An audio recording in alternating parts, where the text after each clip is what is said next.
കാസർഗോഡ് പൊയ്നാച്ചി പാടശേഖരത്തിൽ സൂര്യകാന്തി പൂത്തുലഞ്ഞിട്ട് ആഴ്ചകളായി. യുവ കർഷകയായ ശ്രീവിദ്യയാണ് സൂര്യകാന്തി കൃഷി വിജയകരമാക്കിയത്.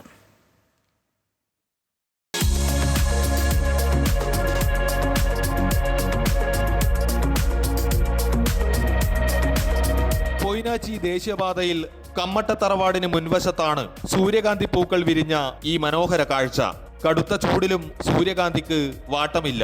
തണ്ണിമത്തനും വെള്ളരിയും വിളവെടുത്ത പാടശേഖരത്തിൽ യുവ കർഷകയായ ശ്രീവിദ്യ 2 മാസം മുൻപ് സൂര്യകാന്തി പരീക്ഷണാടിസ്ഥാനത്തിൽ കൃഷി ചെയ്യുകയായിരുന്നു.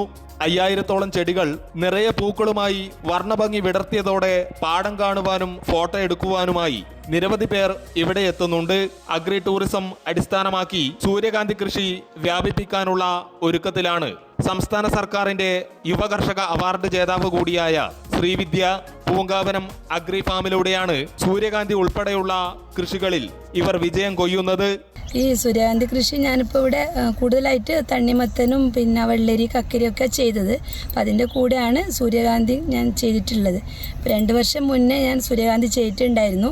അന്നേരം ഒരു പരീക്ഷണാടിസ്ഥാനത്തിൽ ചെയ്താണ്. അപ്പം അന്നേരം എനിക്ക് നല്ല രീതിയിൽ അത് ചെയ്തെടുക്കാൻ വേണ്ടി പറ്റി. നല്ല പൂക്കളായിരുന്നു ഇവിടെ. അപ്പോൾ നമ്മളെ ഇവിടുത്തെ ഈ ഒരു കാലാവസ്ഥക്കും പറ്റിയതാണ് സൂര്യകാന്തി എന്ന് എനിക്ക് അപ്പം അന്നേരം മനസ്സിലായി.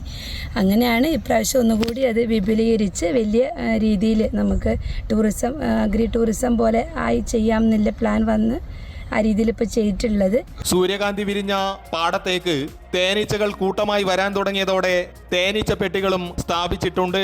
ബേഡെടുക്ക ചെമ്മനാട് ഗ്രാമപഞ്ചായത്തുകളിലായി 6 ഏക്കർ സ്ഥലത്ത് ശ്രീവിദ്യ പച്ചക്കറി കൃഷിയടക്കം നടത്തുന്നുണ്ട്. അമൃത ന്യൂസ്, കാസർഗോഡ്.